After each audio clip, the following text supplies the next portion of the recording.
So my name is Thierry Cruvellier, and I'm the editor of a news website that is specialized on international justice, transitional justice, whatever you want to call it. And so we cover all these kind of justice processes that are established in many countries that have gone through some form of mass violence. So that's what I do. Right. Been doing it for a number of years in a number of different countries. In Uganda, training journalists from Sudan, some living in the diaspora. What's it been like overall, dealing with them and understanding some of the things that they're going through? What have you seen as some of their challenges? I think that the part that is a bit difficult and frustrating is that they don't have much to work on when it comes to justice response.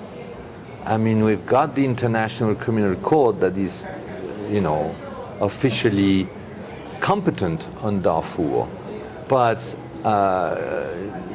this court is not going to do much at the end of the day. I mean, it takes years for them to bring a case, and in the end, it will be just a few individuals maximum in many years from now. So, and they don't have domestic options, and so that's the part that I found difficult and frustrating, is that they all would like to have justice issues and trials to cover, but we don't have them. And the whole transitional justice process that was supposed to be implemented in Sudan is gone. It's collapsed. It never really Still got started anyway. Got started, but at least there was a plan, and now the plan, we don't even talk about it.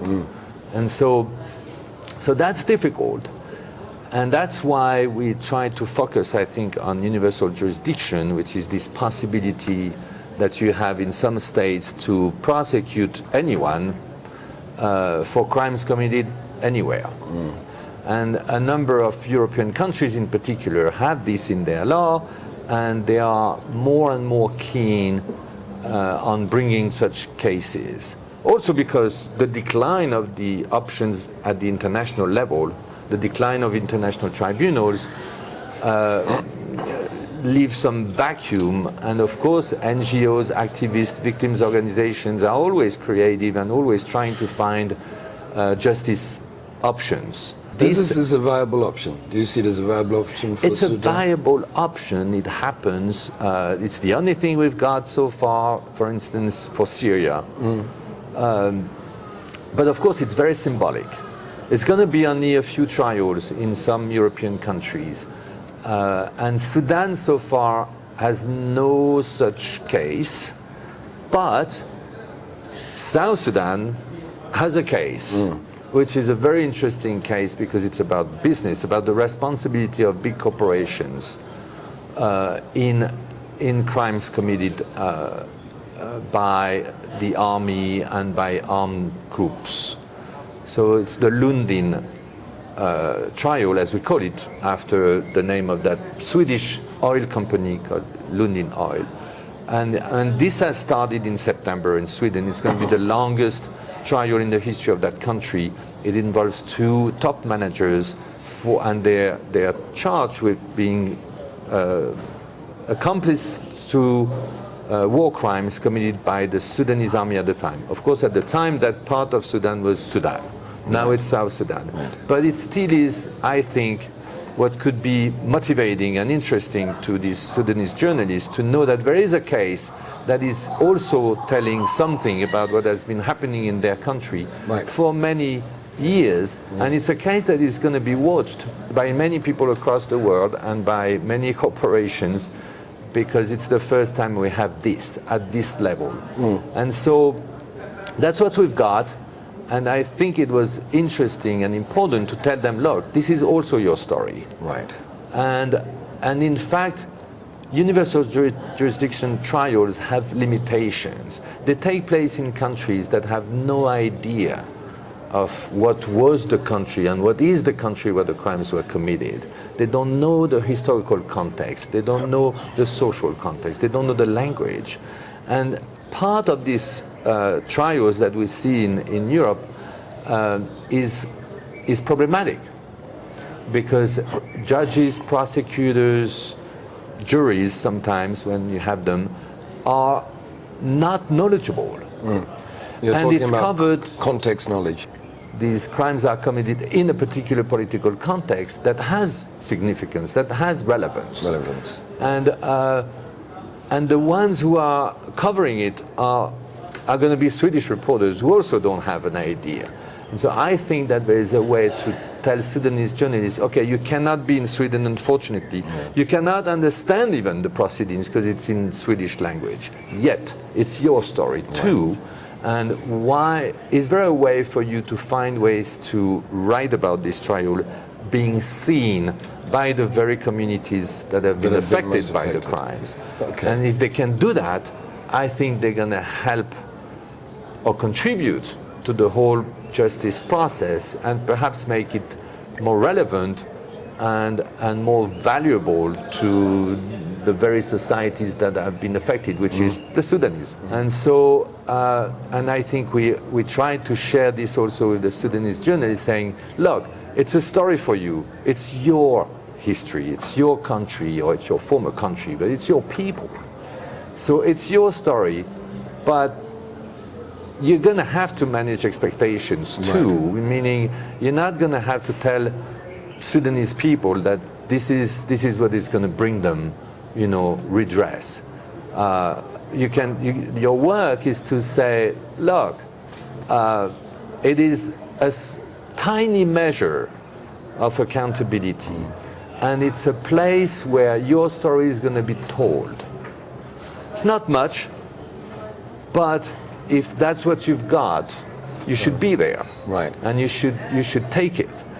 Also, in the Lundin trial, we don't know exactly how the whole reparations issue is going to play out. But there will be some. If there is conviction, you know, they're going to fight for reparations. There'll be an accounting at some point. Yes, and we don't know yet what kind of reparations scheme we're going to have, but that matters. And that matters to the very communities affected. Are they going to be the beneficiaries? Or is it going to be something else or someone else? I mean, if it is, then we'd better have the Sudanese media and the Sudanese civil society on the case saying, hey, hello, excuse me, we are the victims, the most affected. And so don't forget us. So you see the point? There's an opportunity. Yeah. You see an opportunity. And you cannot be a dreamer. And your job is to make sure that you're not making people dream of things that they won't get. But this is what we've got. And so be there. Be part of it. Okay. Is there any sort of activity that the media could be engaging in, perhaps I'm talking Sudanese media now, to encourage what is happening in the Lundin case to become something even closer to home, around the business activities of perpetrators maybe, or simply for acts committed in this country which can be prosecuted in another country simply by virtue of universal jurisdiction and by virtue of certain countries, neighboring countries, haven't taken up the necessary legal frameworks to be able to prosecute these cases. Do you see that? And should the media be involved in that push? What do they have that is reasonably conceivable that they can trigger in their own country by using the Lundin trial to trigger domestic prosecutions? We all know that the hope for this is like almost inexistent. But I heard when we asked them, so what are you going to do, what kind of stories you can do around the Lundin trial? I heard some of them saying, well, we're going to actually ask local authorities and even government authorities and ask them two things. One is, are you following this trial? Have you heard about it? Do you have access? Is it, you know, are you doing anything so that the population, your population, is part of this? in a way, are you defending the interest of your own society since this trial is about you? Right. It's about your people. Well, that's interesting. Could it, at the end of the day, let's dream a little bit. Right. Not a wild dream, something that I think is possible. Achievable. Right. This trial is going to last 2.5 years. It's a long period of time. Isn't there a way to ask whoever, the Swedish government or whoever, or the Sudanese government, to be much more aware and considering the fact that the very people affected by these crimes are not part of the process, and that's not normal. And so is there a way over the next 2 years, for instance, that the trial could be followed or partly followed by these communities in a language that they can speak and so bringing understand. it home. Bringing it home. And letting them understand it better. I mean, in the whole language, you know, of the field, we call that outreach or whatever. I don't care about these community terms. outreach. Yeah, Yes. it's okay. We can call it whatever. It's long as just it gets the about job done. participating. You Participation have in the process. a legitimate interest in participating in the this. process. You are the authorities of these countries, Sweden, Sudan. Are you doing anything so that the very populations affected by the crimes know about what you're doing? So, because otherwise, who are you doing it for? Right?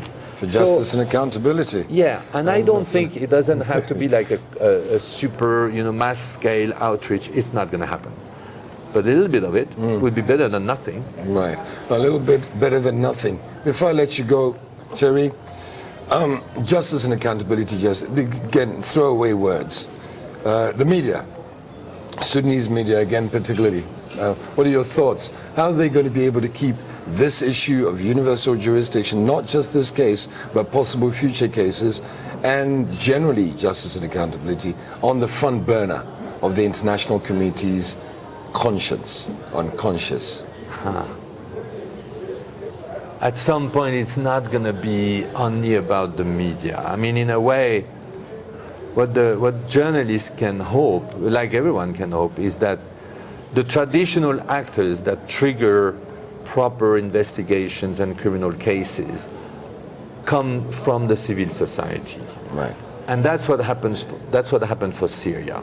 Why do we have so many, and not so many, but why do we have like a significant number of Syria trials today in a number of European countries, which is the only justice that Syrian people have at this point? Yeah. It all came from NGOs, civil society groups, victims groups. Syrians ones were extremely dynamic. So will we have that kind of thing happening with the Sudanese? I mean, some Sudanese organizations are trying to follow that path, and if they succeed, if there are a few cases, then the media, of course, if it's ready, if it's equipped, if it's prepared, if it's trained to do this, and if it's supported to do this, will play their part and will make this tiny process more relevant and visible than without them. Right. So we need the media. In conclusion, the media are a necessary part of what must be the fight for justice and accountability in Sudan. Yes, and for different reasons. One, of course, is spreading information, informing people, but it's also as a watchdog.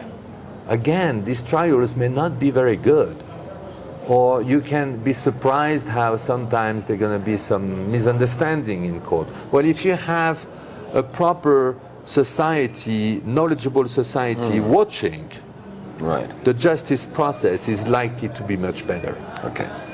All right. On that note, I'm going to say thanks, as usual. It's been great talking to you again. Nice to hear your thoughts, and obviously the fact that they're so practical is also very helpful as well. So many thanks, Thierry. Thank you. Thank you. Let's shake hands. Thanks.